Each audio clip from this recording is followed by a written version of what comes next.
গল্পতরু চ্যানেলে আপনাদের সাথে আছি আমি রাজ। পড়ছি হুমায়ুন আহমেদের একটি শিশুতোষ গল্প, পিপলি বেগম। উৎসর্গ।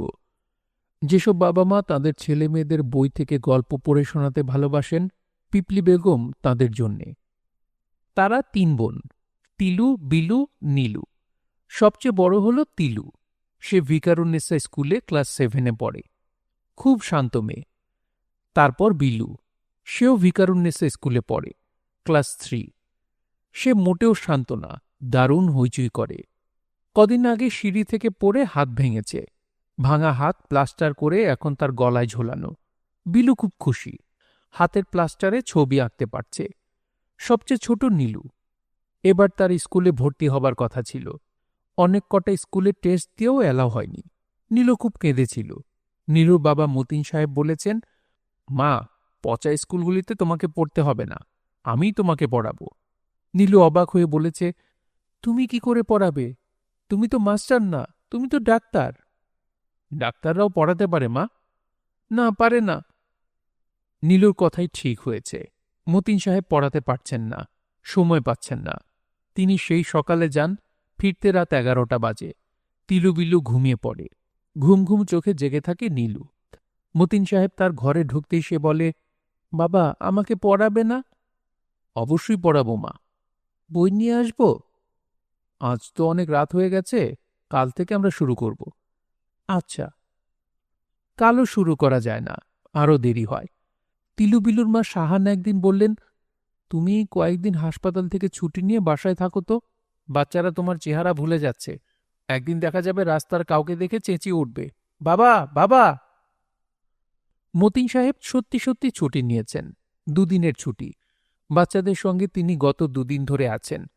ওদের সঙ্গে চোর পুলিশ খেলেছেন, মনোপুলি খেলেছেন, নাম দেশ ফুল ফল খেলেছেন। এখন সন্ধ্যা। মেয়েরা বাবাকে ঘিরে বসেছে। বাইরে ঝুম বৃষ্টি। ইলেকট্রিসিটি চলে গেছে। ঘরে মোম জ্বালানো হয়েছে। গল্প শোনার রাত। মেয়েরা গল্প শুনতে চায়। মতিন সাহেব পড়েছেন বিপদে। কোনো গল্পই তার মনে আসছে না। 5 মিনিট ধরে তিনি মাথা চুলকাচ্ছেন। মাথা চুলকালে ছেলেবেলায় শোনা কোনো গল্প মনে পড়তে পারে, এই তার ক্ষীণ আশা। মাথা চুলকানোয় কোনো লাভ হচ্ছে না। তিলু বলল, কি হলো বাবা, শুরু করো। তুমি না বলেছিলে আমাদের সব কথা শুনবে? কি শুরু করব? কি আবার গল্প? কিসের গল্প শুনতে চাও, ভূতের? বিলু বলল, ভূতের গল্প আমি মরলেও শুনব না। একটা বাঘের গল্প বলো বাবা। মতিন সাহেব ঘরের ছাদের দিকে তাকিয়ে রইলেন। যদি ছাদের দিকে তাকালে কিছু মনে পড়ে। কি হলো বাবা? মনে করার চেষ্টা করছি। মনে আসছে না? হুম। একবার শুরু করে দাও, শুরু করলেই দেখবে মনে পড়বে। কিভাবে শুরু করব? বলো, এক দেশে ছিল এক বাঘ। মতিন সাহেব নড়ে চড়ে বসলেন। বৃষ্টি আরো চেপে আসছে। কে জানে ঝড় শুরু হবে কিনা। তিনি অসহায় গলায় বললেন, তোর মা ফেরার পর গল্প শুরু করলে কেমন হয়? সেও শুনতে পেত। নীলু বলল, মা আজ রাতে ফিরবে না বাবা। মা ছোট মামার বাসা থেকে টেলিফোন করেছে। সে মামার বাসায় আটকা পড়েছে। বাড়ির সামনে 1 কোমর পানি। মা কাল ভোরে আসবে। মা বলেছে তুমি যেন আমাদের দেখে শুনে রাখো। বলিস কি? এ তো আরেক যন্ত্রণা হলো। কোনো যন্ত্রণা হয়নি বাবা। তোমাকে কিচ্ছু দেখতে হবে না, তুমি গল্প বললেই হবে। 3 জনের জন্য 3টা গল্প। শুরু করো। রাতের খাবারের কি ব্যবস্থা হবে? মা রান্না করে রেখে গেছে, খিদে লাগলে আমরা খেয়ে নেব। কি রান্না? খিচুড়ি আর ডিমের তরকারি। হাঁসের ডিম না মুরগির ডিম? বাবা, তুমি ইচ্ছা করে অন্য কথা বলছো। গল্প শুরু করো। রাতের খাওয়ার পর শুরু করলে কেমন হয়? খুব খারাপ হয়। শুরু করো বাবা। মতিন সাহেব বললেন, এক দেশে ছিল এক পিঁপড়া। তিলু চেঁচিয়ে বলল, বাবা তুমি কি বললে? কি ছিল? পিঁপড়া। পিঁপড়া? তুমি পিঁপড়ার গল্প বলবে? হুম। পিঁপড়ার কি কোনো গল্প হয় বাবা? বাঘের গল্প যদি হয়, হাতির গল্প যদি হয়, তাহলে পিঁপড়ারও গল্প হয়। বিলু বলল, এত ছোট একটা জিনিস চোখেই দেখা যায় না। মতিন সাহেব বললেন, ভূতও তো চোখে দেখা যায় না, পিঁপড়া ছোট হলেও দেখা যায়। তিলু বিলু বলল, আমরা পিঁপড়ার গল্প শুনব না। শুধু নীলু বলল সে শুনবে। নীলু বলল, বাবা, তুমি আবার বানিয়ে বানিয়ে গল্প বলবে না তো? অসম্ভব, বানিয়ে বলবো না। সত্যি গল্প? গল্প সবসময় সত্যি হয়, গল্প কখনো মিথ্যা হয় না। তিলুবিলু বলল, সব গল্পই কি সত্যি? অবশ্যই সত্যি। একটা গল্পে যখন বাঘ কথা বলে, সেটাও কি সত্যি? সেটাও সত্যি। এমনি পৃথিবী আর গল্পের পৃথিবী দুটি আলাদা পৃথিবী, দুটি পৃথিবীই সত্যি। আমাদের পৃথিবীতে বাঘ কথা বলে না, কিন্তু গল্পের পৃথিবীতে বলে। বুঝতে পারলে? তিলুবিলু মাথা নাড়ল না, তবে নীলু মাথা নাড়ল, অর্থাৎ সে বুঝেছে। বিলু বলল, বাবা দেখো, নীলু কিছু না বুঝেই মাথা নাড়ছে। মতিন সাহেব বললেন, আমার ধারণা নীলু ঠিকই বুঝেছে। ছোট বলেই যে সে কিছু বুঝবে না তা তো না, বরং ছোটরাই অনেক বেশি বোঝে। মতিন সাহেব গল্প শুরু করলেন। এক দেশে ছিল এক পিঁপড়া, মেয়ে পিঁপড়া। তার নাম পিপলি বেগম। বয়স খুব বেশি না, মানুষের হিসেবে তার বয়স ১৩ বছর। দেখতে সে খুব সুন্দর। সবচেয়ে সুন্দর তার চোখ, ঝকঝকে নীল। চোখ দেখলেই বোঝা যায় পিপলি বেগমের খুব বুদ্ধি। স্কুলের পরীক্ষায় সে সব সময় ফার্স্ট হয়। শুধু সেবার পরীক্ষায় খুব খারাপ করল। অঙ্কে পেল মাত্র ১৯, ভূগোলে ২৩। তাদের আপা পিপলিকে অফিস ঘরে ডেকে নিয়ে গেলেন। নীরু বলল, বাবা, ওদের স্কুল আছে? অবশ্যই আছে, স্কুল থাকবে না কেন? স্কুল আছে, কলেজ আছে, সেখানে সবাইকে পড়াশোনা করতে হয়। ওদের স্কুলগুলি কেমন বাবা? ওদের স্কুলগুলি বেশিরভাগই রবীন্দ্রনাথের শান্তিনিকেতনের মতো। খোলা ময়দানে ক্লাস হয়, কখনো গাছের নিচে, কখনো গাছে, তবে ঝড় বাদলার দিনে স্কুল ঘরে। ওদের স্কুল ঘর আছে? আছে, ২ তলা ৩ তলা স্কুল ঘর। পিঁপড়ারা যে খুব সুন্দর বাড়ি বানাতে পারে তা তুমি জানো না? না। ওরা মাটির নিচে বাড়ি বানায়, সুন্দর সুন্দর বাড়ি। বাড়িতে পানি আছে, ইলেকট্রিসিটি আছে। তিলু রাগী গলায় বলল, বাবা, তুমি বানিয়ে বানিয়ে গল্প বলা শুরু করেছ। ওরা ইলেকট্রিসিটি কোথায় পাবে? মতিন সাহেব হাসি মুখে বললেন, ওদের ইলেকট্রিসিটি মানুষের ইলেকট্রিসিটির মতো না। এক ধরনের পচা কাঠ আছে, অন্ধকারে জ্বলে। ওরা করে কি, ওইসব কাঠের ছোট ছোট টুকরা নিজেদের বাড়ির হল রুমে রাখে। ওদের মিটিং টিটিং তো সব হল ঘরে হয়, এই জন্যেই শুধু হল ঘরে আলোর ব্যবস্থা। বিলু বলল, বাবার কথা আমার মোটেই বিশ্বাস হচ্ছে না।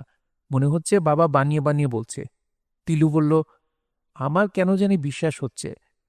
নীলু বলল, বাহ, বাবার সব কথা আমার বিশ্বাস হচ্ছে। বাবা তুমি বলো, পিঁপড়াদের কি মজা, তাই না বাবা? মজা তো বটেই। আমরা মানুষ ছাড়া অন্য সবাইকে খুব ছোট করে দেখি। ছোট করে দেখা ঠিক নয়, বুঝলে মা? প্রাণীদেরও বুদ্ধি আছে, অনেক বুদ্ধি। কিছু কিছু ক্ষেত্রে মানুষের বুদ্ধির চেয়েও বেশি। বাবুই পাখি কি করে জানো? না, কি করে? ওরা ওদের বাড়িতে জোনাকি পোকা ধরে রাখে। প্রথমে খানিকটা গোবর নিয়ে যায়, সেই গোবরে জোনাকি পোকা পুঁতে দেয়, এতে ঘর আলো হয়। বাবুই পাখিদেরও কি স্কুল আছে? সবারই স্কুল আছে, সবাইকে শিখতে হয়। তবে পিঁপড়াদের স্কুল হলো খুব ভালো স্কুল, এরা অনেক কিছু শেখায়।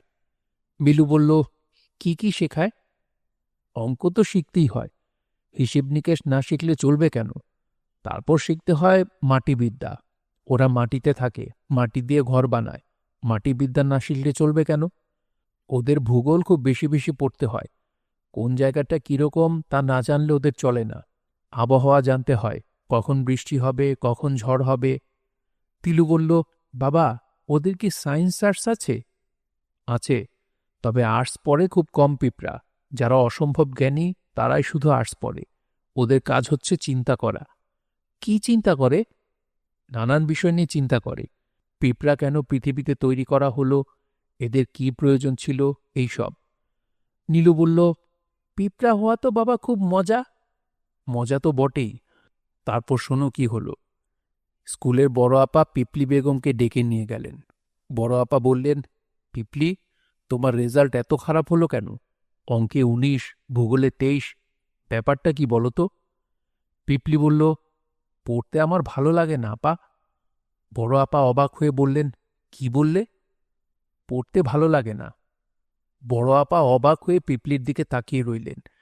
এই প্রথম একজনকে পাওয়া গেল যার পড়তে ভালো লাগে না। পিঁপড়ারা মানুষের মতো না, তাদের সবারই পড়তে খুব ভালো লাগে। এমন একজনকেও পাওয়া যায় না যার পড়তে ভালো লাগে না। শুধু পিপলি বেগমকে পাওয়া গেল।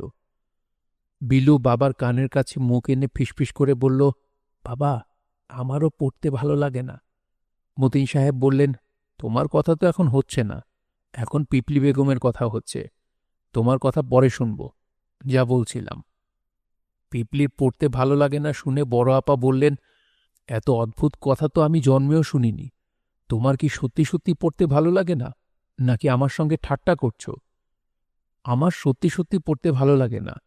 পড়ার কথা মনে হলেই রাগ লাগে, স্কুলে আসতেও ইচ্ছা করে না। অদ্ভুত অদ্ভুত সব ইচ্ছা হয়।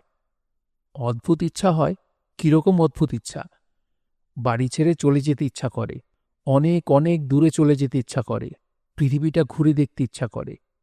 বড় আপা চেঁচিয়ে বললেন, কি দেখতে ইচ্ছা করে? সবচেয়ে বেশি দেখতে ইচ্ছা করে মানুষদের।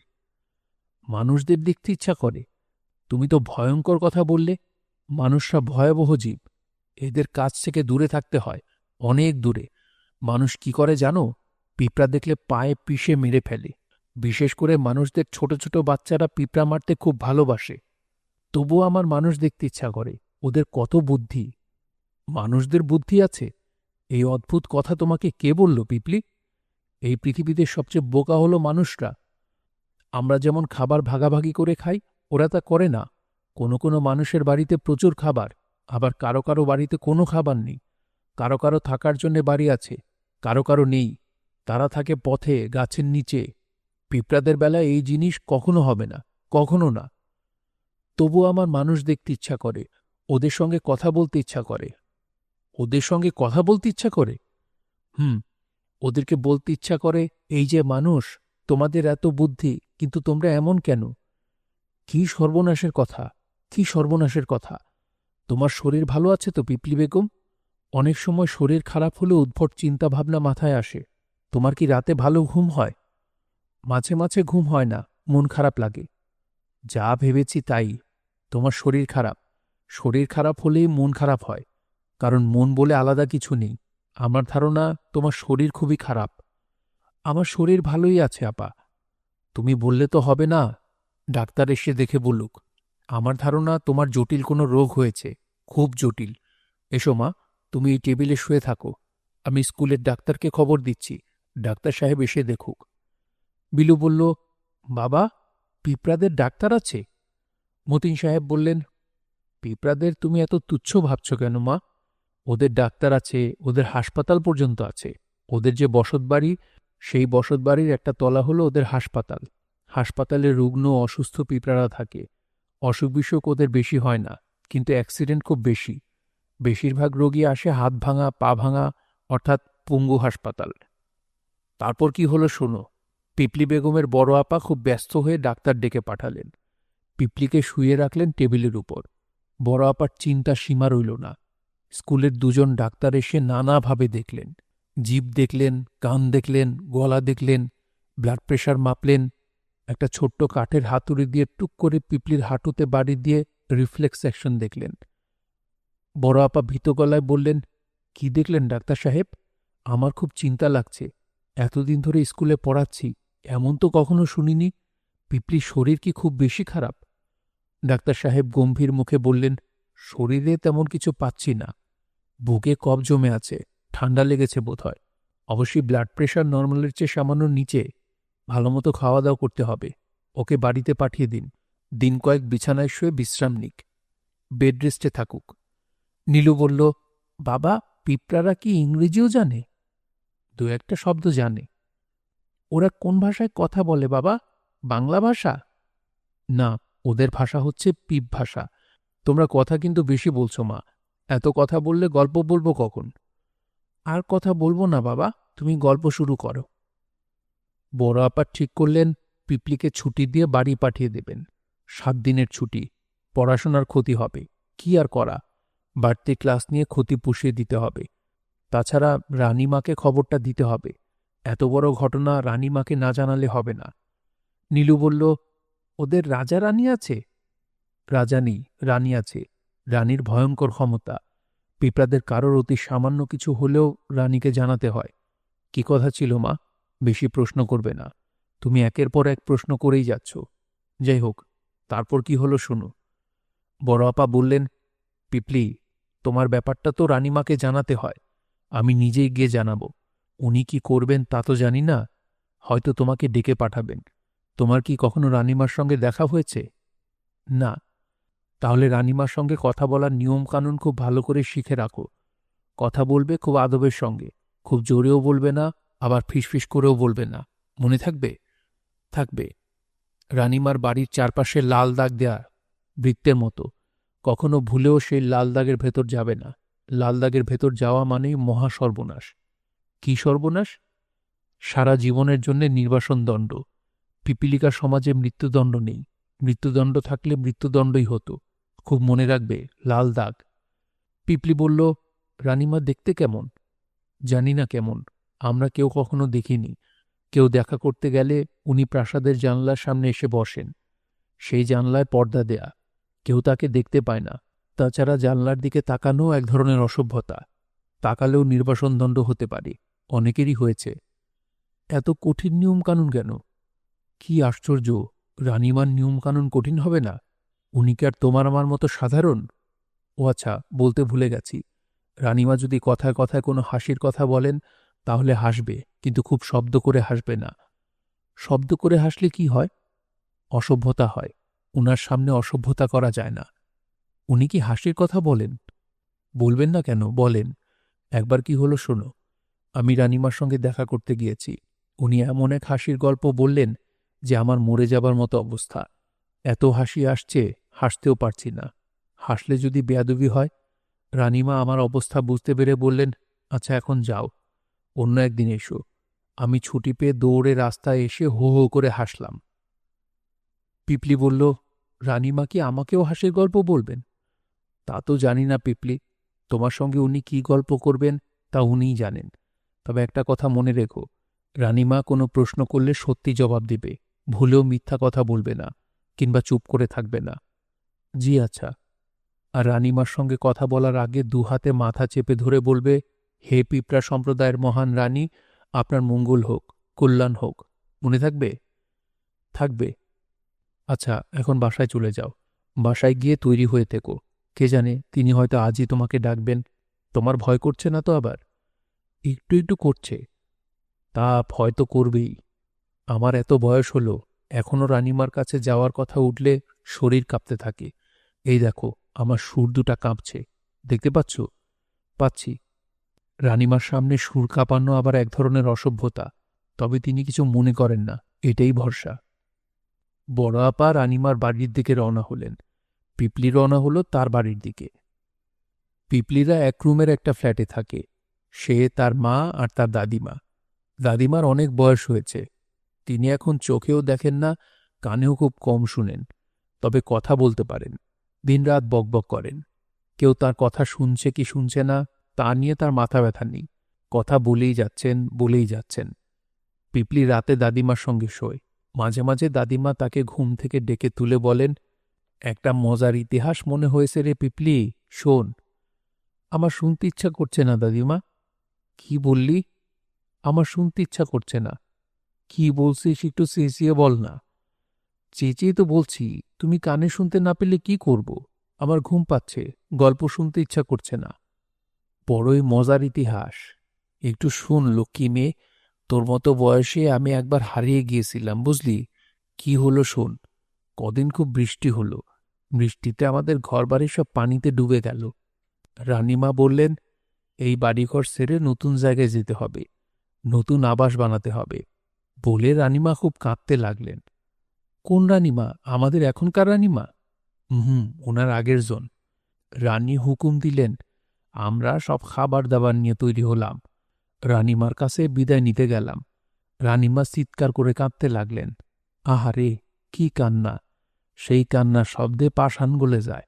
আমরাও খুব কাঁদলাম। পিপলি অবাক হয়ে বলল, রানীমা কাঁদছিলেন কেন? রানীমা কাঁদছিলেন কারণ আমরা সবাই নতুন জায়গায় যাব, কিন্তু রানীমা যেতে পারবেন না। উনি যেতে পারবেন না কেন? রানীদের বাড়ি ছেড়ে যাবার নিয়ম নেই, তাকে সেখানেই থাকতে হবে। বাড়িঘর পানিতে ডুবে গেলে তাকেও পানিতে ডুবে মরতে হবে। কাজেই আমরা রানীমাকে ফেলে রেখে কাঁদতে কাঁদতে রওনা হলাম। আহা, কি কষ্ট! যাবার পথে আমি হারিয়ে গিয়েছিলাম। সে এক বিচিত্র ইতিহাস। শুনবি? বিচিত্র ইতিহাস শুনব না, তুমি ওই রানীমার কথা বলো।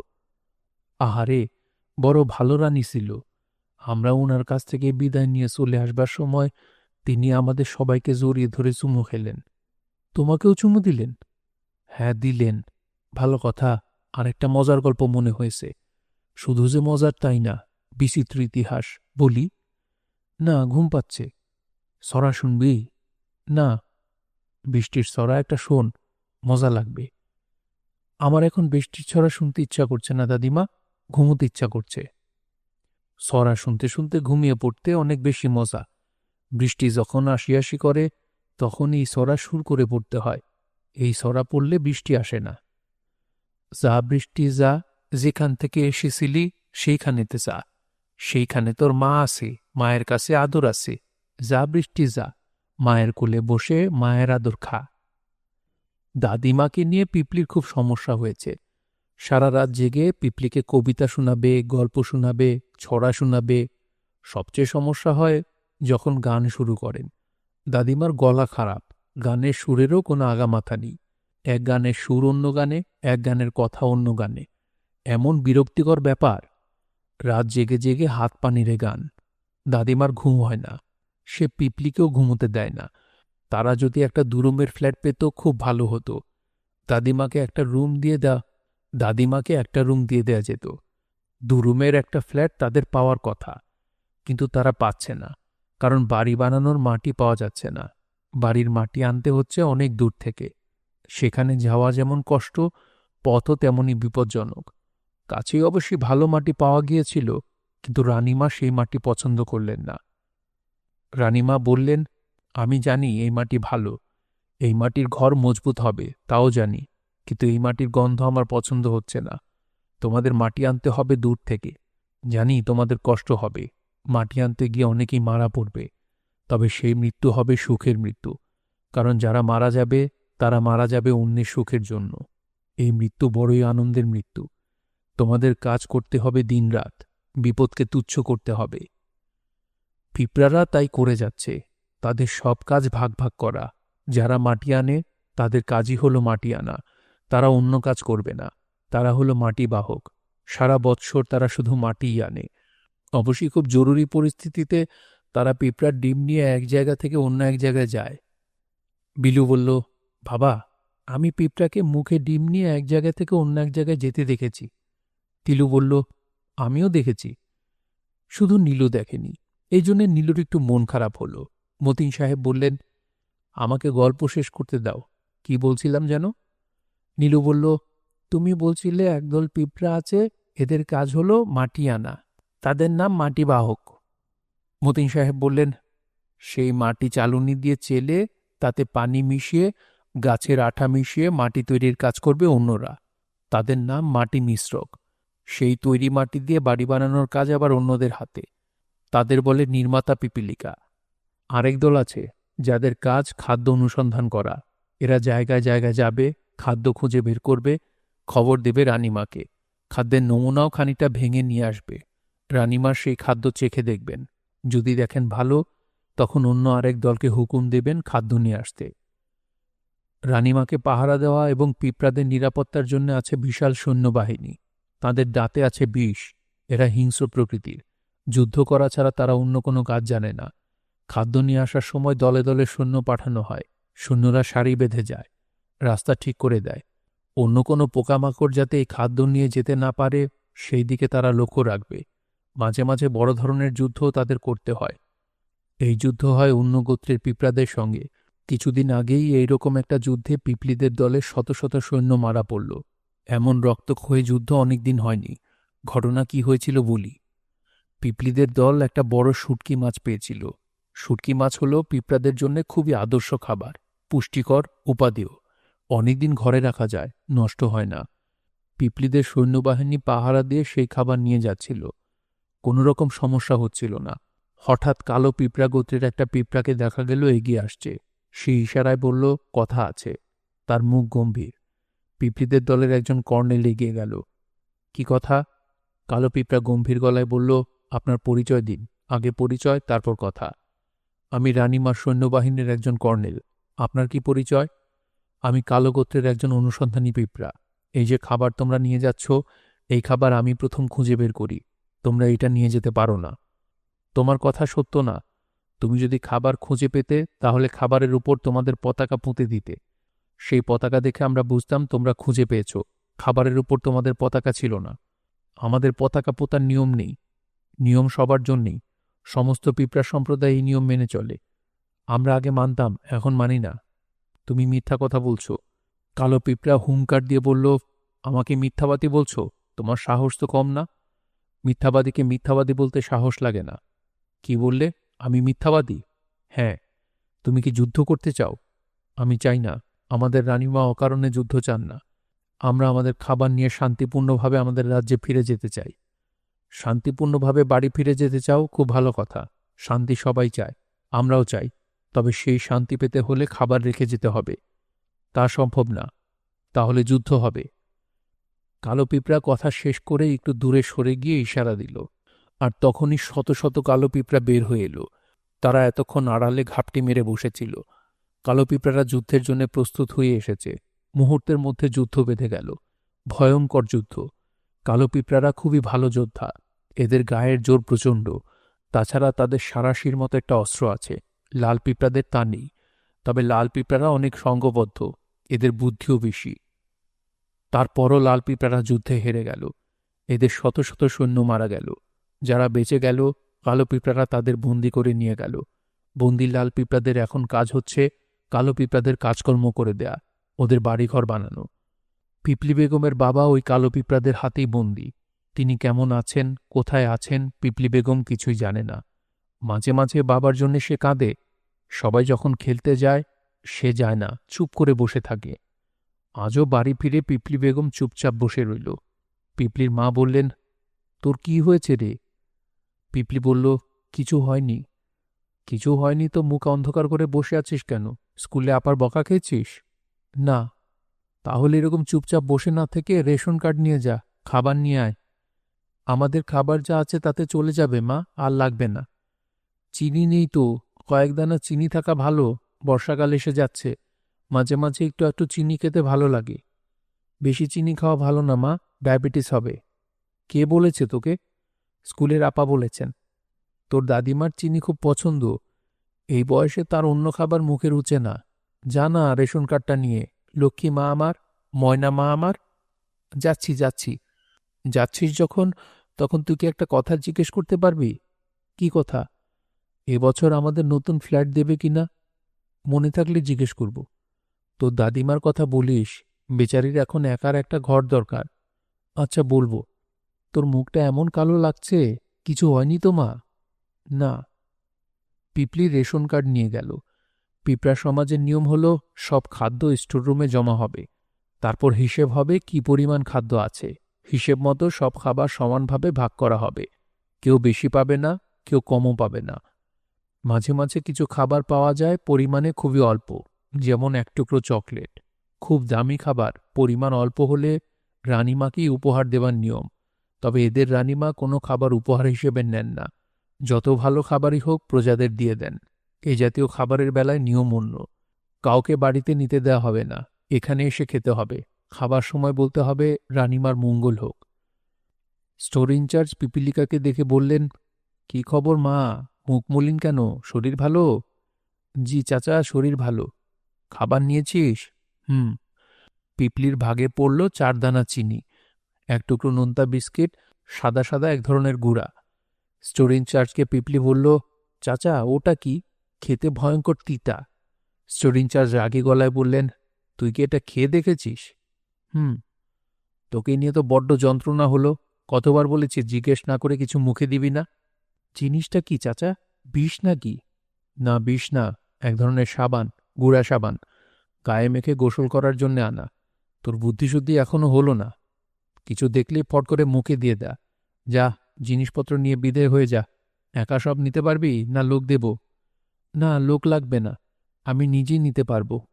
একবারে না পারলে দুবারে এসে নেব। বাহ, এই তো লক্ষ্মী মেয়ের মতো কথা। নিজের কাজ নিজে করার আনন্দেই আলাদা। তোর দাদিমা কেমন আছে রে পিপলি? ভালো। আচ্ছা চাচা, আমরা কি এবছর নতুন ফ্ল্যাট পাবো না? হুম, রানিমার হুকুমে বাড়ি বানানো এখন বন্ধ। এই মাটিও রানিমার পছন্দ হচ্ছে না, আরও দূর থেকে মাটি আনতে বলেছেন।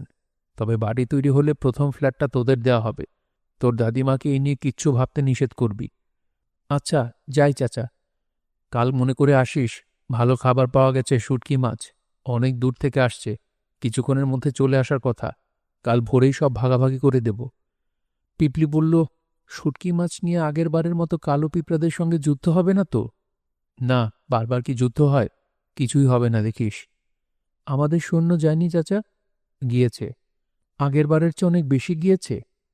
না, আগেরবার যতজন গিয়েছিল এবার ততজনই গেছে। আরও বেশি পাঠানো উচিত ছিল না চাচা? পাঠালে ভালো হতো, তবে এসব ব্যাপার তো মা রানিমাই ভালো বুঝেন। উনি সব ঠিক করেন। আমাদের নিয়ে চিন্তাভাবনা করার দায়িত্ব তো রানিমার, ঠিক না মা? হ্যাঁ ঠিক চাচা। পিপলি বাড়ি ফিরে দেখে সব কেমন থমথম করছে। পিপলির দাদিমা বিছানায় শুয়ে বিড়বিড় করে বলছেন, কি সর্বনাশ হয়ে গেল রে, কি সর্বনাশ হয়ে গেল রে। আশেপাশের ফ্ল্যাট বাড়ি থেকেও কান্নার শব্দ শোনা যাচ্ছে। পিপলির মা একবার ছুটে রাস্তায় যাচ্ছেন, আরেকবার ঢুকছেন ঘরে। পিপলি বলল, কি হয়েছে মা? যুদ্ধ লেগে গেছে রে, ভয়ঙ্কর যুদ্ধ লেগে গেছে। এইমাত্র খবর এসেছে। কালো পিঁপড়াদের সঙ্গে যুদ্ধ? হ্যাঁ, ভয়ঙ্কর যুদ্ধ। বলো কি মা, আমাদের এখান থেকে সৈন্য যাচ্ছে না? না, রানীমা হুকুম দিয়েছেন শ্রমিক পিঁপড়াদের যুদ্ধে যাবার জন্যে। ওরা তো যুদ্ধ জানে না। রানী হুকুম দিয়েছেন, কিছু তো করার নেই। এরকম হুকুম উনি কেন দিলেন মা? উনি সৈন্য পাঠালেই পারেন। আমাদের কি সৈন্যের অভাব আছে? রানীমা যখন শ্রমিক পাঠাতে বলেছেন তখন ভেবেচিন্তেই বলেছেন। উনি অনেক কিছু জানেন যা আমরা জানি না। রানীমার মঙ্গল হোক। বলেই পিপলি বেগমের মা ছুটে বের হয়ে গেল। পিপলিও গেল মার পেছনে পেছনে। কি করুণ দৃশ্য! শ্রমিক পিঁপড়ারা বাড়ি থেকে বের হচ্ছে, তাদের ছেলেমেয়েরা কাঁদছে। শ্রমিক পিঁপড়া মাথা নিচু করে নামছে রাস্তায়, শুকনো মুখে এগোচ্ছে সামনের দিকে।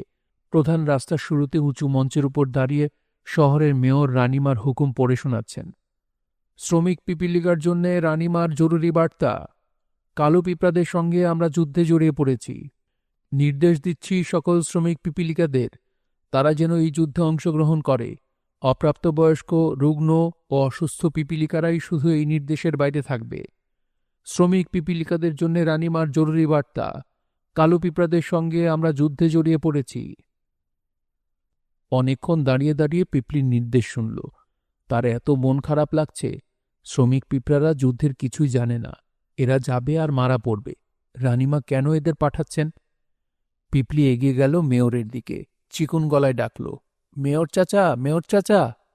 মেয়র তাকালেন পিপলির দিকে, তাকিয়েই চমকে উঠলেন।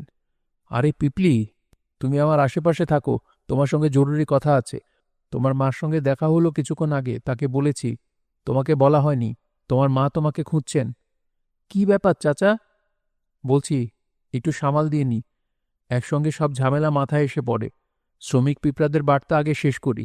বলতে বলতে গলাও গেছে ভেঙে। আপনাকে এই বার্তা আর কষ্ট করে বলতে হবে না চাচা, সবাইয়ের মধ্যে শুনে ফেলেছে। তা ঠিক, সবাই শুনেছে। আচ্ছা চাচা, রানীমা সৈন্য না পাঠিয়ে এদের পাঠাচ্ছেন কেন? আমি তো ঠিক জানি না মা। রানীমাকে আমি তো আর প্রশ্ন করতে পারি না। তবে আমার মনে হয় তিনি প্রথম শ্রমিক পিঁপড়া পাঠাচ্ছেন যাতে ওরা মনে করে আমাদের কোনো সৈন্য নেই। সৈন্য শেষ হয়ে গেছে। এই ভেবে যখন তারা অসতর্ক হয়ে পড়বে তখন হয়তো আমাদের আসল সৈন্যরা যাবে। কিন্তু তার আগেই তো আমাদের এরা সবাই মারা যাবে। মেয়র দুঃখিত গলায় বললেন, তা ঠিক মা, তা ঠিক। পিপলি বলল, আমার সঙ্গে আপনার কি জরুরি কথা চাচা? খুবই জরুরি কথা মা, খুবই জরুরি কথা।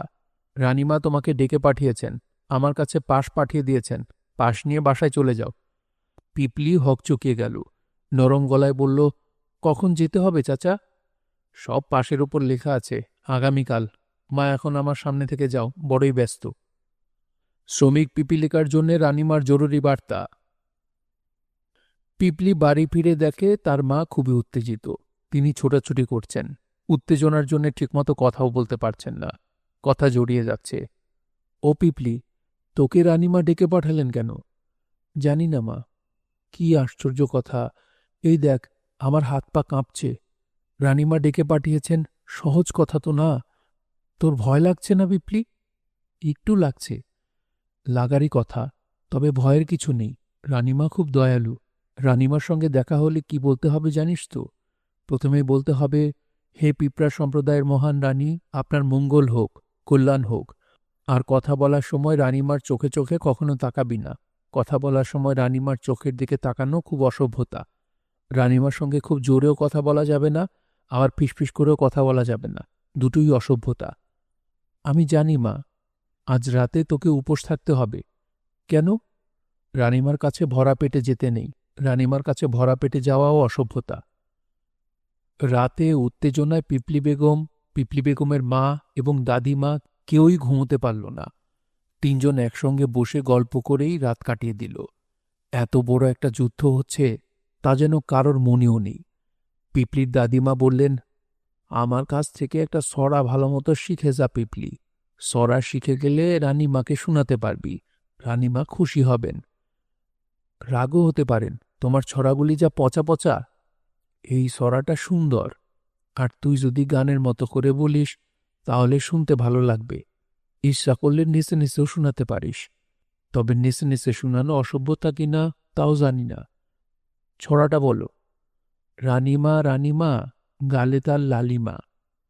পিপলি দাদিমাকে থামিয়ে দিয়ে বলল, রানীমার গালে লালিমা কিনা তা কেউ জানে না। কেউ তো রানীমাকে দেখেনি। আচ্ছা, তাই তো। তাহলে তুই কি একটা মশার ছড়া শোনাবি? মশার ছড়া? মশার ছড়া শুনে উনি কি করবেন? হয়তো ওনার ভালো লাগবে। মশা মশা মশা, চুপচাপ বসা, কাছে গেলে উড়ে যায়, দূরে যায়, দিন রাত গান গায়, ফুল খায়, ফল খায়, মানুষের রক্ত খায়। মশা মশা মশা, চুপচাপ বসা। পিপলি, ছড়াটা কেমন লাগলো রে? ভালো লাগেনি, আর ছড়াটরা বলার দরকার নেই। এসো দাদিমা, আমরা চুপচাপ বসে রাত পার করে দিই। আমার ভালো লাগছে না। ভালো লাগছে না কেন? আমার শুধু মনে হচ্ছে রানীমা হয়তো আমার উপর বিরক্ত হবেন, আমাকে শাস্তি দেবেন। ওমা, এ কেমন কথা? তোর উপর বিরক্ত হবেন কেন? তা জানি না, কিন্তু মনে হচ্ছে বিরক্ত হবেন। অলক্ষণে কথা বলিস না তো। খুব ভোরে পিপলি বেগমের মা পিপলিকে সাবান মাখিয়ে গোসল করিয়ে আনলেন। পিপলির চোখ এমনিতেই সুন্দর, তারপরেও চোখের দুপাশে কাজল লাগিয়ে দিলেন। পিপলিকে সুন্দর দেখাতে লাগল। তিনি দীর্ঘশ্বাস ফেলে বললেন, তোর বাবা থাকলে আজ কত খুশি হতো, আনন্দে হয়তো চিৎকার করে কাঁদত। তার মেয়ে যাচ্ছে রানীমার সঙ্গে দেখা করতে। সহজ কথা তো না।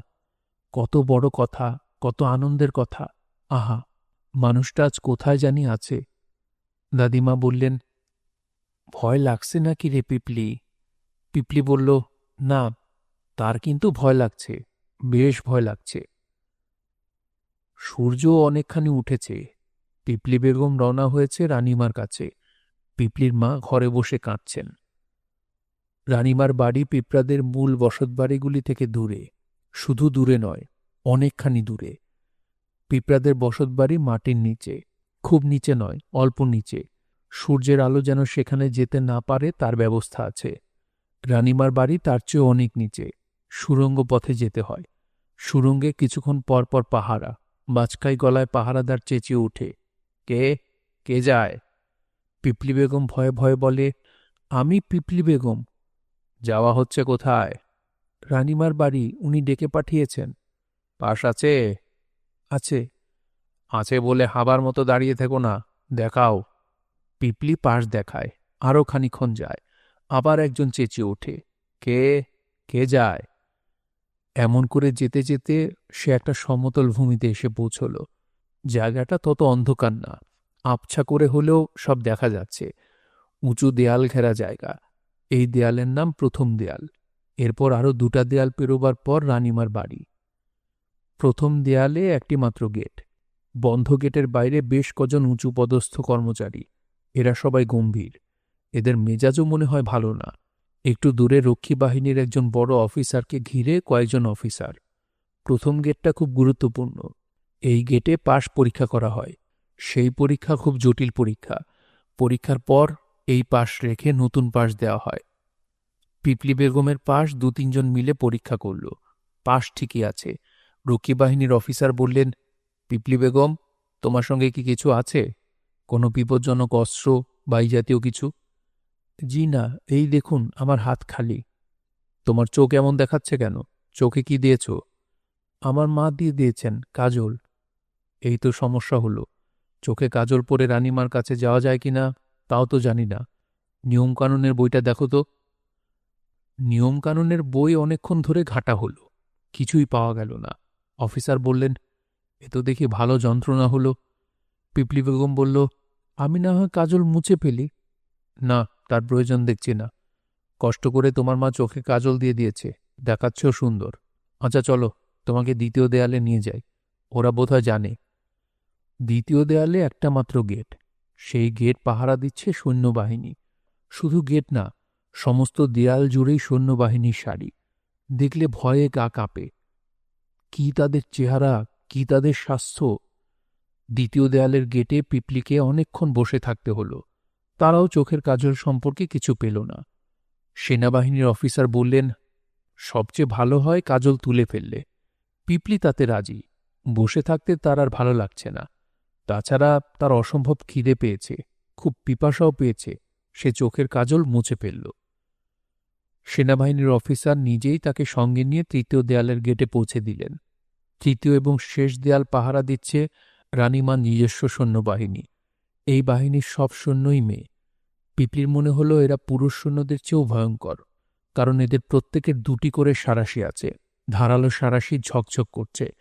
মেয়ে সৈন্যবাহিনীর প্রধান পিপলি বেগমকে নিজের অফিসে ডেকে নিয়ে গিয়ে যন্ত্রের মতো গলায় বলল, শোনো পিপলি বেগম, এখন থেকে তোমার সঙ্গে কেউ যাবে না।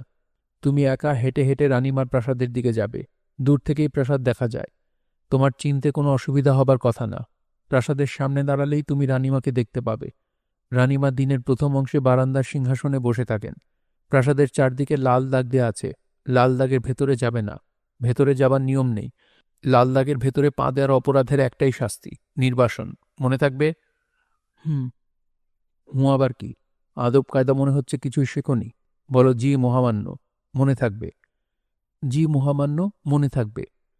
রানীমার সঙ্গে দেখা হবার পর তুমি যা বলবে তা হচ্ছে, হে পিপিলিকা সমাজের মহান রানী, আপনার মঙ্গল হোক, কল্যাণ হোক। মনে থাকবে? জি মহামান্য, মনে থাকবে। এখন এসো, প্রতিজ্ঞা করো। পিপলি বিস্মিত হয়ে বলল, কি প্রতিজ্ঞা? রানীমার কাছে যাবার আগে প্রতিজ্ঞা করতে হয়। কিভাবে প্রতিজ্ঞা করব? হাঁটু গেড়ে বসো। পিপলি হাঁটু গেড়ে বসল। শপথ চন্দ্র সূর্যের নামে, শপথ পৃথিবীর নামে, শপথ আমার পিতা ও মাতার নামে, শপথ বর্ষার প্রথম বৃষ্টির নামে, শপথ খাদ্যের নামে। মহান রানীমার কোনো অনিষ্ট করিব না, কিংবা কাউকে অনিষ্ট করিতে দিব না। পিপলি বলল। তখন তাকে গেটের ভেতরে নিয়ে যাওয়া হলো। সে হতভম্ব হয়ে দেখল রানীমার প্রাসাদ। এ তো প্রাসাদ নয়, এ যেন এক স্থলপদ্ম ফুটে আছে। কি প্রকাণ্ড, কি কারুকার্যময়! প্রাসাদের গায়ে কত না ফুল, লতাপাতা আঁকা! কি অপূর্ব সব নকশা! কত অসংখ্য গম্বুজ, কত যে খিলান! প্রাসাদের নিচটা টকটকে লাল। যতই উপরের দিকে যাওয়া হচ্ছে, লাল ততই কমছে। প্রাসাদের উপরের দিকটা ধপধপে সাদা। লাল থেকে প্রাসাদ হয়েছে সাদা। কোথায় লাল রঙের শুরু, কোথায় সাদা রঙের আরম্ভ, বোঝার কোনো উপায় নেই। ভেসে আসছে সুমধুর বাঁশি, পাতার বাঁশি। প্রাসাদের ভেতর বসে অনেকেই একসঙ্গে বাঁশি বাজাচ্ছে। পিপলি প্রাসাদের দিকে হাঁটতে শুরু করল। একসময় এসে পৌঁছল। রানীমাকে দেখা যাচ্ছে। বারান্দায় সিংহাসনে বসে আছেন। কি সুন্দর লাগছে রানীমাকে, কি সুন্দর! তবে যে তাকে বলা হলো রানীমা কাউকে দেখা দেন না, তিনি থাকেন পর্দার আড়ালে, এই তো সে দেখতে পাচ্ছে। যদিও রানীমার দিকে তাকানোর নিয়ম নেই, তাকালে অসভ্যতা হয়। অসভ্যতার শাস্তি নির্বাসন। তবু পিপলি চোখ নামাতে পারছে না। তার মনে হচ্ছে সে সারা জীবন রানীমার দিকে তাকিয়ে থাকতে পারবে। কি সুন্দর, কি সুন্দর!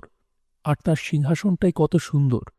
সিংহাসনের নিচটাও লাল, উপরের দিকটা সাদা, অবিকল প্রাসাদের মতো। রানীমার সঙ্গে দেখা হবার পর তাকে যেসব কথা বলতে হয়, তার কিছুই এখন পিপলি বেগমের মনে নেই। সব ভুলে গেছে। সে কয়েকবার বলল, হে মহান, হে মহান, হে মহান। বাকি কথাগুলি আর মনে পড়ল না। রানীমা হাসলেন, চাপা হাসি। তারপর নরম গলায় বললেন, কেমন আছো পিপলি বেগম? পিপলি বেগমের গলায় কথা আটকে যাচ্ছে। সে তোতলাতে তোতলাতে বলল, ভাব ভাব ভাব ভালো আছি রানীমা। সে আবার কথাগুলি বলার চেষ্টা করল, হে মহান করল, কিন্তু লাভ হল না, কিছুই মনে পড়ছে না। রানীমা বললেন, তুমি নিশ্চয়ই ক্ষুধার্ত। পিপলি মাথা নাড়ল। সে ক্ষুধার্ত, অসম্ভব ক্ষুধার্ত। রানীমা নিজ থেকে বলার আগে তা সে নিজেই বুঝতে পারেনি। রানীমা বললেন, পিপলিকে খেতে দাও। দুটি পিঁপড়া থালায় করে খাবার আনছে, কিন্তু তারা এমন অদ্ভুতভাবে হাঁটছে কেন? এলোমেলোভাবে পা ফেলছে। শুধুমাত্র অন্ধরাই এমনভাবে হাঁটে। আচ্ছা, এরা কি অন্ধ?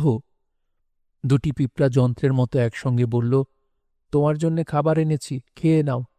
পিপলি কৌতূহল সামলাতে না পেরে বলল, আচ্ছা, আপনারা কি অন্ধ? তোমার এত কথার দরকার কি? খাবার এনেছি, খাও।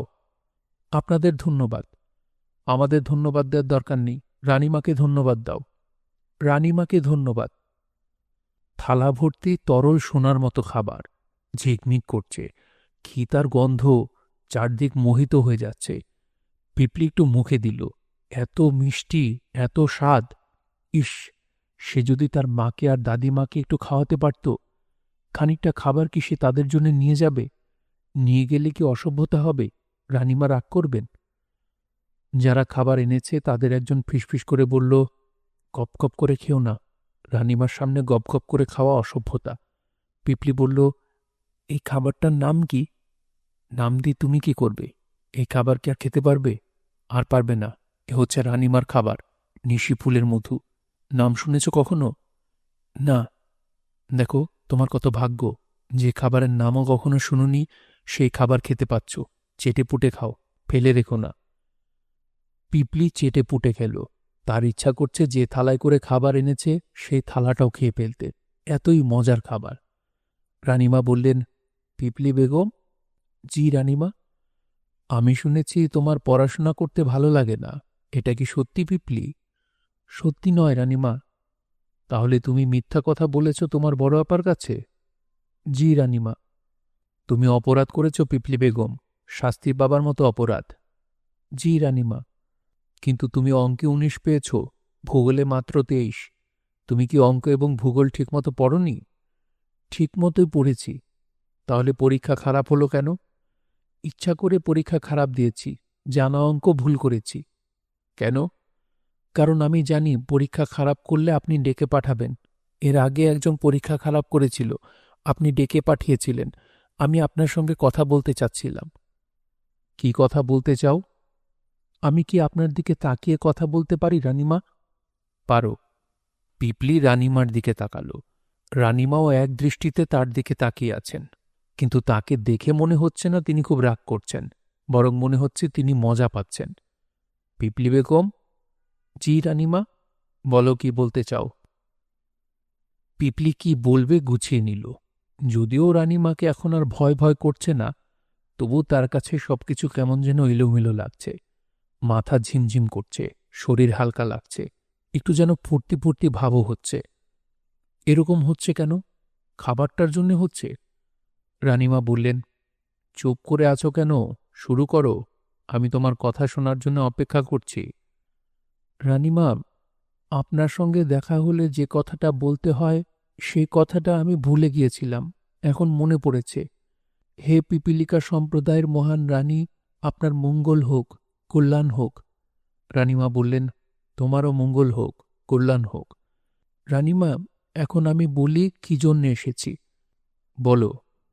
বলার আগে আমার খুব নাচতে ইচ্ছা করছে। রানীমা, আমি কি একটু নাচতে পারি? বেশি নাচব না, অল্প একটু নাচব। বেশ তো, নাচো। আমি অনেক দিন নাচ দেখি না। পিপলি বেগম ঘুরে ঘুরে খানিকক্ষণ নাচল, গুনগুন করে নাচের সঙ্গে গান গাইল। নাচে পিপলি নাচে রে, ধিন ধিনাধিন নাচে রে, ঘুরে ফিরে নাচে রে, সুর ঘুরিয়ে নাচে রে, পা কাঁপিয়ে নাচে রে, নাচে পিপলি নাচে রে। নাচতে পিপলির সবসময় ভালো লাগে, আজ যেন আরো ভালো লাগলো। মনে হলো সারাদিন সে শুধু নেচেই যাবে, নেচেই যাবে। তোমার নাচ কি শেষ হয়েছে পিপলি? জি রানীমা। এখন বলো কি বলতে এসেছ। আপনাকে আমি পছন্দ করি না রানীমা। আমাকে তুমি পছন্দ করো না? না। শুনে দুঃখিত হলাম। আমার উপর কি তোমার প্রচণ্ড রাগ আছে? আছে। তোমার কি ইচ্ছা করছে আমাকে মেরে ফেলতে? হ্যাঁ, ইচ্ছা করছে। বলো কেন ইচ্ছা করছে? পিপলি নেচে নেচে খানিকটা ক্লান্ত হয়ে পড়েছিল। আবার কথা বলা শুরু করার আগে কিছুক্ষণ বিশ্রাম নিয়ে নিল। রানীমা, বলো, আমি শুনছি। আমরা সবসময় বলি, পিপিলিকা সম্প্রদায়ের মহান রানী, আপনার মঙ্গল হোক, কল্যাণ হোক। আমরা সবসময় আপনার মঙ্গল চাই, কল্যাণ চাই, কিন্তু আপনি আমাদের মঙ্গল চান না। এরকম কথা কেন বলছো? রানীমা, আমি অনেক চিন্তা করেছি। চিন্তা করে করে বের করেছি। কিভাবে বের করেছি বলবো রানীমা? বলো। কালো পিঁপড়াদের সঙ্গে আমাদের একবার যুদ্ধ হলো। আপনার কি মনে আছে রানীমা? মনে আছে। আমার স্মৃতিশক্তি ভালো পিপলি বেগম। আমার স্মৃতিশক্তি খুবই ভালো। আমার সবকিছু মনে থাকে, আমি কিছুই ভুলি না। যুদ্ধের কথা আমার মনে আছে। সেই যুদ্ধে তোমার বাবা কালো পিঁপড়াদের হাতে বন্দী হয়েছিলেন, এই খবরও আমি জানি। তোমার বাবার জন্য আমার দুঃখ হয়। কিন্তু রানীমা, যুদ্ধ শুরু হবার পর যখন আমাদের অবস্থা খুব খারাপ হলো, তখন আরও সৈন্য পাঠানোর জন্য খবর পাঠানো হলো। আপনি বললেন প্রয়োজন নেই। আমাদের কিন্তু তখনও অনেক অনেক সৈন্য ছিল। আপনি ইচ্ছা করলেই সৈন্য পাঠাতে পারতেন। আমাকে তো সব কিছু ভাবতে হয় পিপলি। খাবার নিয়ে সামান্য যুদ্ধে যদি আমার সব সৈন্য চলে যায়, তাহলে কিভাবে হবে? আমরা কত বিপদ আপদের মধ্যে বাস করি। আমাদের শক্ত সৈন্যবাহিনী দরকার।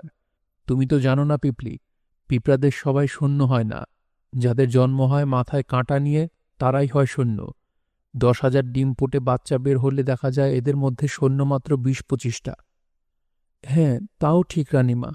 হাজার হাজার ডিম ফুটে বাচ্চা হয়। আপনি নিজে পরীক্ষা করে দেখেন এদের মধ্যে কজন সৈন্য। তাদের আপনি বাঁচিয়ে রাখেন, বাকিদের মেরে ফেলেন। এটা কি ঠিক রানীমা? অবশ্যই ঠিক। পিঁপড়ার রানী কখনো ভুল কাজ করতে পারে না।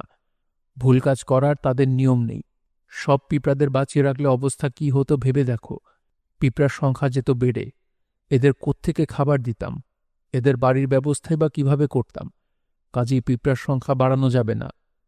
পিঁপড়ার সংখ্যা বাড়ানো যাবে না, কিন্তু সৈন্যের সংখ্যা বাড়ানো যাবে। আপনার সৈন্য বাড়ছে, হু হু করে বাড়ছে। তুমি তো ভুল কথা বললে পিপলি, খুব ভুল কথা। আমার সৈন্য তো বাড়ছে না, আমাদের সৈন্য বাড়ছে। ওই সৈন্যরা তুমি যখন বিপদে পড়বে তখন তোমার পাশে দাঁড়াবে। তা কিন্তু রানীমা দাঁড়ায়নি। আমাদের শত শত কর্মী পিঁপড়া কালোদের হাতে ধরা পড়ল। আমরা দল বেঁধে ছুটে গেলাম আপনার কাছে। আপনি আমাদের সঙ্গে দেখাও করেননি। রানীর নিয়ম তুমি জানো না পিপলি। রানী শুধু তাকেই দেখা দেন যাকে তিনি ডেকে পাঠান। তোমাকে আমি ডেকে পাঠিয়েছি বলেই দেখা দিয়েছি। তোমার কি আরও কিছু বলার আছে? আছে। বলো, আমি শুনছি। আমি খুব মন দিয়ে তোমার কথা শুনছি। আবারও কালো পিঁপড়াদের সঙ্গে আমাদের যুদ্ধ হচ্ছে। আপনি সৈন্য পাঠাননি, আপনি সাধারণ পিঁপড়াদের পাঠিয়েছেন। এরা যুদ্ধ করতে জানে না। এরা যাচ্ছে আর মারা যাচ্ছে।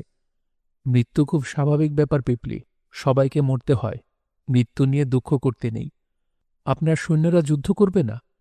প্রয়োজন হলেই করবে। প্রয়োজন এখনো হয়নি। পিপলি, কথা বলতে বলতে তুমি ক্লান্ত হয়ে পড়েছ। তুমি কি আরও কিছু খাবে? না।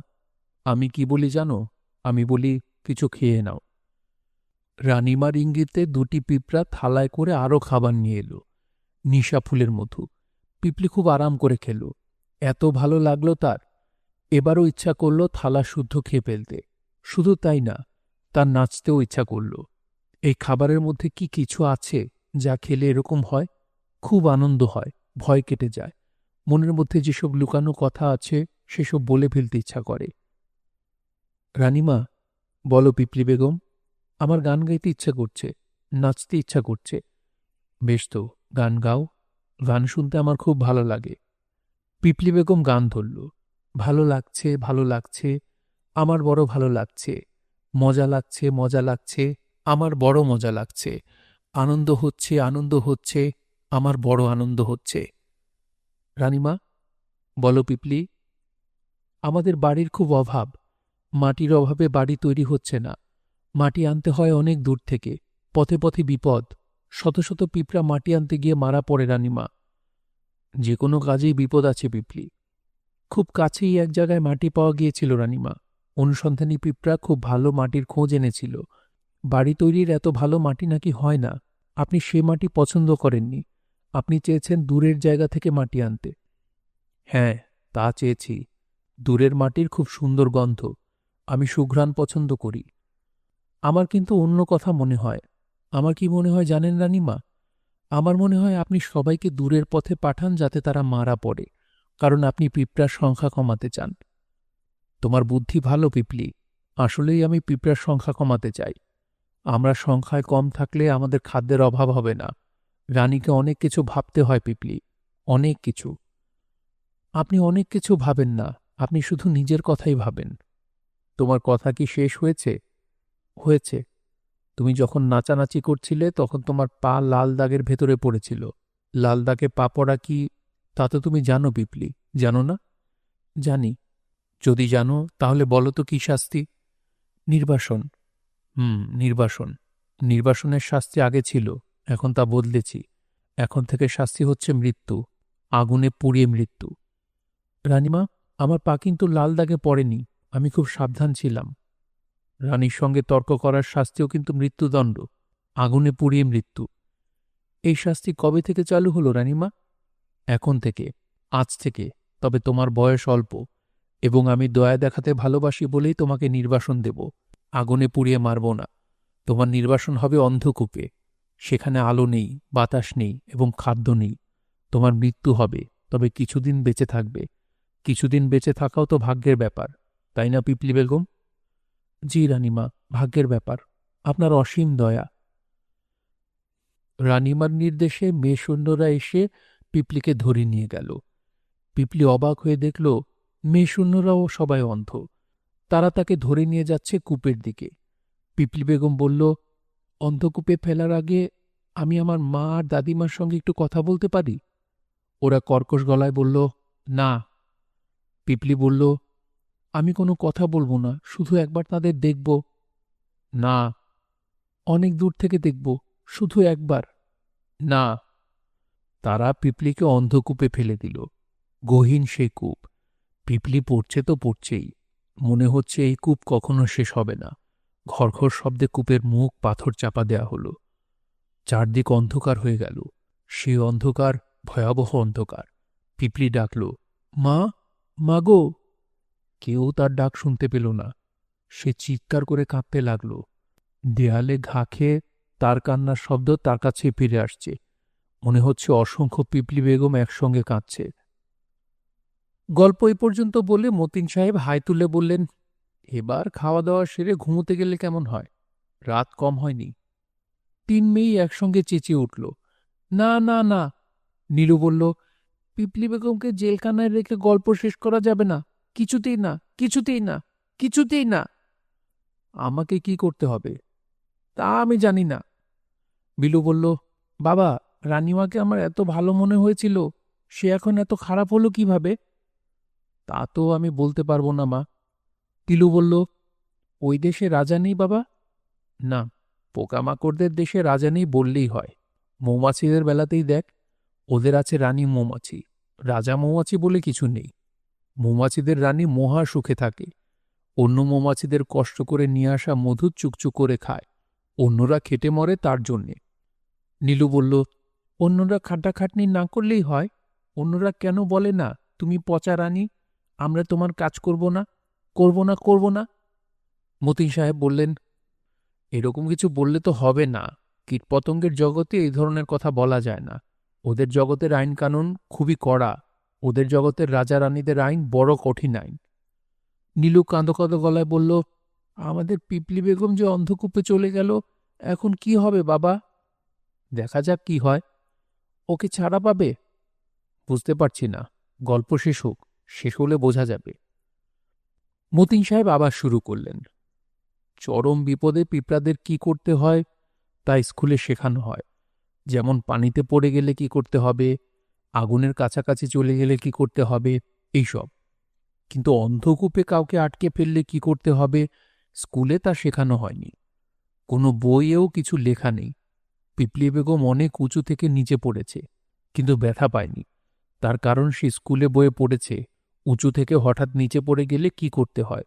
মাটির দিকে পা এবং সুর বাড়িয়ে দিতে হয়। প্রচণ্ড চাপে পা ও সুর ভেঙে যাবে, তবে ভয় পাবার কিছু নেই। সুর ও পা সবই গজাবে। নতুন পা এবং নতুন সুর হবে আগের চেয়েও মজবুত। পিপলি প্রচণ্ড ব্যথা পেয়েছে, তার সুর ভেঙেছে, কিন্তু পা ভাঙেনি। তবে তীব্র ব্যথা নিয়ে সে এখন এগুচ্ছে অন্ধের মতো। কেন এগুচ্ছে তাও জানে না। সে বুঝতে পারছে পুরো জায়গাটা পাথরের তৈরি। মাটির তৈরি হলে মাটি ফুটো করে বের হবার একটা চেষ্টা করা যেত। অবশ্যই সে চেষ্টা করলে লাভ হতো না, কারণ মাটি ফুটো করার বিদ্যা সে জানে না। পিপলির ভয় ভয় করছে, একা থাকার ভয়, অন্ধকারের ভয়। ভয় কাটানোর জন্য সে বলল, কেউ কি আছে? তার নিজের কথায় দেয়ালে ধাক্কা খেয়ে ফিরে এলো। বারবার শব্দ হতে লাগল, কেউ কি আছে, কেউ কি আছে, কেউ কি আছে। ভয় লাগছে, পিপলির প্রচণ্ড ভয় লাগছে। ভয় লাগলে কি করতে হয় স্কুলে পড়িয়েছে। ভয় পেলে নিজেকে প্রশ্ন করতে হয়। কি কি প্রশ্ন করতে হয় তাও বইয়ে লেখা। সেই প্রশ্নের জবাব নিজেকেই দিতে হয়। প্রশ্নগুলির জবাব দিলেই ভয় কমে যাবার কথা। পিপলি নিজেকে প্রশ্ন করা শুরু করল। পিপলি, তুমি কি ভয় পাচ্ছ? হ্যাঁ। খুব বেশি ভয় পাচ্ছ? হ্যাঁ। কেন ভয় পাচ্ছ পিপলি? কারণ জায়গাটা খুব অন্ধকার। তুমি যে ভয় পাচ্ছ তাতে কি কোনো লাভ হচ্ছে? অন্ধকার কমে যাচ্ছে? না। তাহলে ভয় পাচ্ছ কেন? ভয়ে তোমার কোনো লাভ হচ্ছে না, বরং ক্ষতি হচ্ছে। কাজেই ভয় দূর করো। যা করছিলে করো। তুমি এখন কি করছ? হাঁটছি। তাহলে হাঁটতে থাকো। তুমি কি গান জানো? জানি। গান গাইতে গাইতে হাঁটো। পিপলি গান ধরল। এসো ভাই, গান গাই, গান গেয়ে মজা পাই। গান গাইতে গাইতে পিপলি এগুচ্ছে। হঠাৎ ধমকের শব্দে সে চমকে উঠল। কে গান গায়? পিপলি থমকে দাঁড়াল। ভীত গলায় বলল, আমি। আমি কোনো পরিচয় নয়। আমার নাম পিপলি বেগম। তুমি মেয়ে পিঁপড়া? হ্যাঁ। এসো পিপলি, এসো। আজ আমাদের বড়ই আনন্দের দিন। আজ আমাদের হৃদয় আনন্দে পরিপূর্ণ হল। এতদিনের প্রতীক্ষার অবসান হল। আমি কিছুই বুঝতে পারছি না। আপনি কে? আমার নাম অরং। আমি অতি বৃদ্ধ এক পিপীলিকা। রানীমা তোমাকে যেমন নির্বাসন দিয়েছেন, আমাকেও দিয়েছেন। আমার মতো হাজার হাজার পিঁপড়াকেও দিয়েছেন। দিনের পর দিন, মাসের পর মাস আমরা অপেক্ষা করছি একটি মেয়ে পিঁপড়ার জন্যে। আজ তোমাকে পাওয়া গেল। কি আনন্দ, কি আনন্দ! পিপলি অন্ধকারে কিছুই বুঝতে পারছে না, কিন্তু টের পাচ্ছে এই বুড়ো পিঁপড়া, যার নাম অরং, সে আনন্দে লাফাচ্ছে, হাততালি দিচ্ছে। অরং কি পাগল? পাগল হবারই কথা। দীর্ঘদিন অন্ধকূপে থেকে থেকে মাথা খারাপ হয়েছে। পিপলি ক্ষীণ গলায় ডাকল, বৃদ্ধ অরং। কি গো মা? আপনি এমন লাফালাফি করছেন কেন? খুব আনন্দ হচ্ছে তো মা, তাই লাফালাফি করছি। আপনি পাগল হয়ে যাননি তো? হতেও পারি, হয়তো আনন্দে পাগল হয়ে গেছি। তুমি সত্যি পিপলি বেগম তো? আমি স্বপ্ন দেখছি না তো? না, আপনি স্বপ্ন দেখছেন না। আপনি দয়া করে আমার হাত ধরুন। হাত ধরে নিয়ে চলুন। আমার ভীষণ ভয় লাগছে। অরং এসে হাত ধরল। তারা হাঁটতে শুরু করল। মাঝে মাঝে বৃদ্ধ অরং পিপলির হাত ছেড়ে দিয়ে খানিক্ষণ নাচানাচি করে নেয়। বিকট শব্দে চিৎকার করে, পাওয়া গেছে, পাওয়া গেছে, পিপলি বেগম চলে এসেছে। তারপর আবার হাঁটা শুরু করে। তারা নানান সুড়ঙ্গ পার হল। পথ যেন শেষ হতেই চায় না। হাঁটতে হাঁটতে তারা একসময় সুড়ঙ্গ ছেড়ে একটা খালি ময়দানে এসে পড়ল। সেখানে হাজার হাজার পিঁপড়া অপেক্ষা করছে। পিঁপড়াগুলিকে দেখা যাচ্ছে না, কিন্তু এদের নিঃশ্বাসের শব্দ পিপলি শুনতে পাচ্ছে। বৃদ্ধ অরং চেঁচিয়ে বলল, সুসংবাদ, সবার জন্য সুসংবাদ, বড়ই সুসংবাদ। আমরা পেয়ে গেছি পিপলি বেগমকে। এতদিন যার জন্য আমরা অপেক্ষা করছিলাম, তাকে আমরা পেয়ে গেছি। সবাই হাততালি দিন। তুমুল হাততালি হল। শুধু হাততালি না, সবাই একসঙ্গে লাফাতে লাগল। পিপলি কিছুই বুঝতে পারল না। সে অরংকে কানে কানে বলল, আমি কিছুই বুঝতে পারছি না, এসব কি হচ্ছে? বুঝবে, কিছুক্ষণের মধ্যেই বুঝবে। তোমাকে সব বুঝিয়ে দেওয়া হবে। আমরা এতদিন তোমার জন্য অপেক্ষা করছিলাম। পেয়ে গেছি, আমরা পেয়ে গেছি। সবাই একসঙ্গে চেঁচিয়ে উঠল, পেয়ে গেছি, আমরা পেয়ে গেছি। তাদের লাফালাফি হইচই আর থামতেই চায় না। একসময় তারা বৃদ্ধ অরং এবং পিপলিকে কাঁধে তুলে নাচতে লাগল এবং বিকট স্বরে চেঁচাতে লাগল, পাওয়া গেছে, পাওয়া গেছে। পিপলি আবারও ফিসফিস করে বৃদ্ধ অরংকে বলল, আমি কিছুই বুঝতে পারছি না। বৃদ্ধ অরং বলল, আমাদের পিপলি বেগম কিছুই বুঝতে পারছে না, এখন তাকে আমরা সব বুঝিয়ে দেব, আপনারা হইচই বন্ধ করুন। হইচই থেমে গেল। বৃদ্ধ অরং বলল, পিপলি বেগম, তুমি খুব মন দিয়ে আমার কথা শুনবে, শুধু শুনলে হবে না, কথা শুনবে এবং সেই সঙ্গে বুদ্ধি দিয়ে, জ্ঞান দিয়ে বিচার করবে। পৃথিবীতে অসংখ্য পিপীলিকা গোত্র আছে, সব গোত্রেরই রানী আছে, আমাদের গোত্রেরও আছে। আমাদের রানীদের সঙ্গে অন্য রানীদের কিছু অমিল আছে, অমিলগুলো মন দিয়ে শোনো। এই রানীমা আমাদের কোনো খাবার খান না, যত ভালো খাবারই হোক তিনি পুরোটা ফিরিয়ে দেন, ঠিক না? ঠিক ঠিক। সব গোত্রের পিপীলিকা রানী থাকেন পিপীলিকাদের মাঝখানে, তিনি থাকেন মাঝখানে, তাকে ঘিরে থাকে অন্যরা, তিনি কখনোই আলাদা থাকেন না। আমাদের রানীমা থাকেন আলাদা, অনেক আলাদা, ঠিক কিনা বলো তো পিপলি? ঠিক ঠিক। সব গোত্রের রানীমার কাছে যাওয়া যায়, কিন্তু আমাদের রানীমার কাছে যাওয়া যায় না, তিনি থাকেন লাল দাগের ভেতরে, সেই লাল দাগের ভেতরে কেউ গেলে সঙ্গে সঙ্গে নির্বাসন। কেন বলো তো পিপলি বেগম? আমি জানি না। চিন্তা করো। চিন্তা করে কিছু পাচ্ছি না। রানীমা লাল দাগ দিয়ে রেখেছেন যাতে কেউ তার কাছে যেতে না পারে, তিনি সাধারণত কাউকে দেখা দেন না, তবু যদি ভুলে কেউ দেখে ফেলে সেজন্যই এই সতর্কতা, কারণ কেউ ভালোমতো তাকালেই বুঝে ফেলবে আমাদের রানীমা আসলে অন্ধ। রানীমা অন্ধ? হ্যাঁ, অন্ধ। আমাদের রানীমা জন্মান্ধ। সে কি? শুধু রানীমাই না, রানীমার প্রাসাদে যারা থাকে তারাও অন্ধ, যে মেয়ে সৈন্যরা রানীমাকে ঘিরে থাকে তারাও অন্ধ। হ্যাঁ, তাই তো। এখন বলো, এই পৃথিবীতে কোন প্রজাতি জন্মান্ধ? উই পোকা। এখন বলো পিপলি বেগম, রানীমা কি তোমাকে কোনো খাবার দিয়েছিলেন? নিশা ফুলের মধু। পিপীলিকার কি খাদ্য তা স্কুলে পড়ানো হয়, হয় না? হয়। সেখানে নিশা ফুলের মধু নামের কোনো খাবারের নাম পড়েছ? না। এই খাবার কাদের খাবার জানো? জানি না। এটা হচ্ছে উইপোকাদের খাবার। উইপোকাদের খাবার? হ্যাঁ, ওরা এই খাবার সংগ্রহ করে, খায়, খেয়ে নাচানাচি করে। এখন কি বুঝতে পারছ আমাদের রানীমা আসলে একটি জন্মান্ধ উইপোকা, এর জন্য তিনি আমাদের খাবার খান না? বুঝতে পারছি। কি ভয়ঙ্কর ঘটনা, তাই না পিপলি? হ্যাঁ, তাই। এত বড় একটা ঘটনা, অথচ কেউ বুঝতে পারল না কেন? পারবে না কেন? পেরেছে। অনেকেই বুঝতে পেরেছে, অনেকেই অনুমান করেছে, তবে যারাই অনুমান করেছে তাদের জায়গা হয়েছে এই অন্ধকূপে। পিপলি হতভম্ব হয়ে গিয়েছিল। তার হতভম্ব ভাব কাটতে সময় লাগল। সে বলল, একটা উইপোকা কি করে আমাদের রানী হয়ে বসল? অরং দীর্ঘ নিঃশ্বাস ফেলে বলল, মাঝে মাঝে পিপীলিকা গোত্রে এরকম হয়, উইপোকা এসে পিঁপড়ার রানীকে মেরে তার জায়গা দখল করে নেয়। তাছাড়া তারা এমনভাবে করে যেন কেউ কিছু বুঝতে না পারে। জন্মান্ধ উইপোকা অসম্ভব ধূর্ত, তবে আমরা এখন তাকে উচিত শিক্ষা দেব। কিভাবে?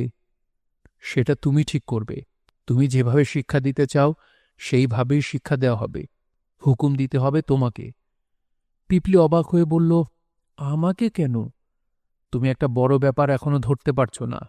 পিপীলিকা গোত্রের একটা প্রধান নিয়ম হল, রানীর হুকুম ছাড়া তারা কিছু করতে পারে না, তাদের কিছু করতে হলে রানীর হুকুম লাগে। আমরা এই অন্ধকূপে দীর্ঘদিন পড়ে আছি, এই জায়গাটা পাথরের তৈরি, কিন্তু আমরা খুঁজে খুঁজে এমন একটা জায়গা বের করেছি যা মাটির তৈরি। আমাদের কর্মী পিঁপড়ারা অল্প কিছুদিন পরিশ্রম করলেই এই মাটিতে সুড়ঙ্গ তৈরি করে ফেলতে পারবে, কিন্তু তারা তা করবে না যতদিন পর্যন্ত না রানী হুকুম দিচ্ছেন। এখন পিপলি বেগম, তুমি হবে আমাদের রানী, তুমি আমাদের হুকুম দেবে। আমি রানী? হ্যাঁ, তুমি রানী। এখানে আমরা যারা আছি তারা সবাই পুরুষ। পিপীলিকা গোত্র পুরুষের হুকুমে চলে না, তাদের রানীর হুকুম লাগে। এখন তুমি আমাদের রানী, তুমি হুকুম দেবে, আমরা কাজ শুরু করব। আপনারা মুখে বললেই আমি রানী হয়ে যাব? এছাড়া আর উপায় কি? বৃদ্ধ অরং একটুক্ষণ থেমে বলল, পিপলি বেগম এখন থেকে আমাদের রানীমা, রানীর কল্যাণ হোক, মঙ্গল হোক। সবাই একসঙ্গে চেঁচিয়ে বলল, রানীমার কল্যাণ হোক, মঙ্গল হোক। পিপীলিকা গোত্রের মহান রানী, আমরা আপনার হুকুমের অপেক্ষা করছি। পিপলি বলল, হুকুম দেবার আগে আমি জানতে চাচ্ছি, এই যে দীর্ঘদিন আপনারা বেঁচে আছেন, কিভাবে বেঁচে আছেন? খাদ্য পেয়েছেন কোথায়? বৃদ্ধ অরং বলল, সেই দুঃখের কাহিনী আপনার না শোনাই ভালো রানীমা। আমাদের মধ্যে যারা মারা গেছেন তাদেরকে আমরা খাদ্য হিসেবে গ্রহণ করেছি। এছাড়া আমাদের উপায় ছিল না। আমরা জানি পিপিলিকা গোত্রের জন্যে আমরা অপরাধ করেছি। অপরাধের যে শাস্তি আপনি দেবেন সেই শাস্তি আমরা মাথা পেতে নেব। পিপলি বলল, আপনারা অপরাধ করেছেন, বিশেষ ভয়ঙ্কর পরিস্থিতির কারণে অপরাধ করেছেন বলেই আমি তা ক্ষমা করলাম। এখন আপনাদের মধ্যে যারা কর্মী তারা সুড়ঙ্গ খোঁড়ার কাজে লেগে যান। যারা কর্মী নন তারাও সুড়ঙ্গ খোঁড়ার কাজে সাহায্য করবেন। সুড়ঙ্গ খোঁড়া শেষ হবার পর আমরা কি করব রানীমা? তা ঠিক হবে যখন আমরা অন্ধকূপ থেকে বের হব তখন। আপনারা কাজে লেগে পড়ুন। শুধু বৃদ্ধ অরং থাকবেন আমার পাশে, আর সবাই কাজে যাবেন। সব পিঁপড়া একসঙ্গে কাজে ঝাঁপিয়ে পড়ল। বৃদ্ধ অরং রইল পিপলি বেগমের কাছে। পিপলি ফিসফিস করে বলল, সুড়ঙ্গ খোঁড়া শেষ হলে আমরা কি করব? অরং বলল, তা তো রানীমা আপনাকেই ঠিক করতে হবে। আপনি আমাকে বুদ্ধি দেবেন না? পিপিলিকা গোত্রের রানীকে বুদ্ধি দেবার নিয়ম নেই। শুনুন বৃদ্ধ অরং, আমি সব পুরনো নিয়মকানুন ভাঙব। আমি করব নতুন নতুন নিয়ম। আমার নতুন নিয়মে আপনি বা আপনার মতো যারা জ্ঞানী তারা আমাকে বুদ্ধি দিতে পারবেন। এখন আমাকে বুদ্ধি দিন। বৃদ্ধ অরং বলল, ওই পোকা রানীকে খুব সহজে সরানো যাবে। জন্মান্ধ ওই পোকা আলো সহ্য করতে পারে না। আমরা এমনভাবে মাটি ফুটো করব যেন আলো গিয়ে পড়ে ওই পোকা রানীর প্রাসাদে। এতেই কাজ হবে।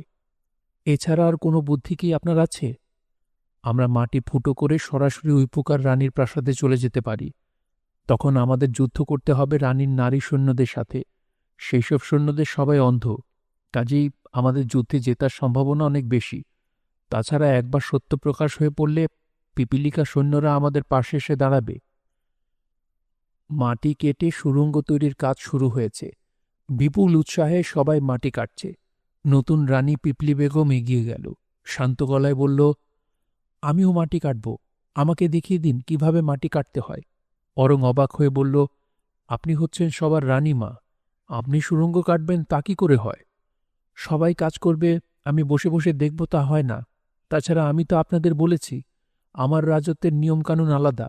আজ থেকে নতুন নিয়ম, কেউ বসে থাকতে পারবে না, সবাইকে কাজ করতে হবে। সুড়ঙ্গ কাটা হয়েছে। আলো এসে পড়েছে অন্ধকূপে। দলে দলে পিঁপড়া বের হয়ে আসছে। সবার সামনে আছে নতুন রানী পিপলি বেগম। নতুন রানীর মুখ হাসি হাসি হলেও চোখ দুটি বিষণ্ণ। তার সামনে অনেক সমস্যা, অনেক দায়িত্ব। সবাই তাকিয়ে আছে তার দিকে। সে এক বিশাল গোত্রের রানী, তার চোখ বিষণ্ণ তো হবেই। মতিন সাহেব হাই তুলে বললেন, গল্প শেষ। মায়েরা চলো ভাত খাই। খাবার পর সবাই ঘুমোতে যাও। তিলুবিলু খাবার টেবিলে চলে গেল। শুধু নীলু গম্ভীর মুখে বসে রইল। মতিন সাহেব বললেন, কি হলো মা, তুমি এমন কঠিন মুখ করে বসে আছো কেন? নীলু রাগী গলায় বলল, বাবা, গল্প মোটেও শেষ হয়নি। তুমি শেষটা এখনো বলনি। শেষটা না বললে আমি ঘুমোতে যাব না। মতিন সাহেব বললেন, শেষটা কি মা? শেষটায় নতুন রানী পিপলি বেগম উই পোকা রানীকে দেশ থেকে তাড়িয়ে দেবে। আচ্ছা বেশ, তাড়িয়ে দিল, তারপর? তারপর পিপলি বেগম বলবে এখন থেকে পিঁপড়াদের আর স্কুলে যেতে হবে না। সে কি? ওদের স্কুলের কোনো দরকার নেই বাবা, ওদের স্কুল ভালো লাগে না। তোমার স্কুল ভালো লাগে না বলে ওদেরও ভালো লাগবে না তা তো না। ওদের স্কুল খুবই ভালো লাগে। না বাবা, তুমি জানো না, ওদের স্কুল ভালো লাগে না। আচ্ছা বেশ, ওদের স্কুল ভালো লাগে না। পিপলি বেগম বলবে আজ থেকে স্কুল নেই, পড়াশোনা নেই, সবাই শুধু আনন্দ করবে, হইচই করবে। ঠিক আছে, করবে। আর পিপলি বেগম বলবে এখন থেকে দেশে কোনো সৈন্য থাকবে না। তা কি করে হয় মা, সৈন্য ছাড়া ওদের চলবে কি করে? ওদের সৈন্য ভালো লাগে না বাবা, ওরা সৈন্যকে ভয় করে। তুমি ভয় করো, কিন্তু তাই বলে ওরা ভয় করবে? না, ওরাও করবে। আচ্ছা বেশ, ওরাও করবে। এখন খেতে চলো মা, যাও মা। রাতের খাবার শেষ করে নীলু বাবার গলা জড়িয়ে ঘুমোতে গেল এবং একসময় ঘুম ঘুম গলায় বাবার কানে কানে বলল, বাবা, আমার খুব পিপলি বেগম হতে ইচ্ছা করছে। শুনছিলেন হুমায়ুন আহমেদের শিশুতোষ গল্প পিপলি বেগম। গল্পটি আপনাদের কাছে কেমন লাগলো অবশ্যই কমেন্ট করে জানাবেন। ভালো লাগলে একটি লাইক করবেন, চাইলে শেয়ার করে অন্যদের শোনার সুযোগ করে দিতে পারেন। সবাই ভালো থাকবেন, সুস্থ থাকবেন এবং গল্পতরুর সঙ্গেই থাকবেন। ধন্যবাদ।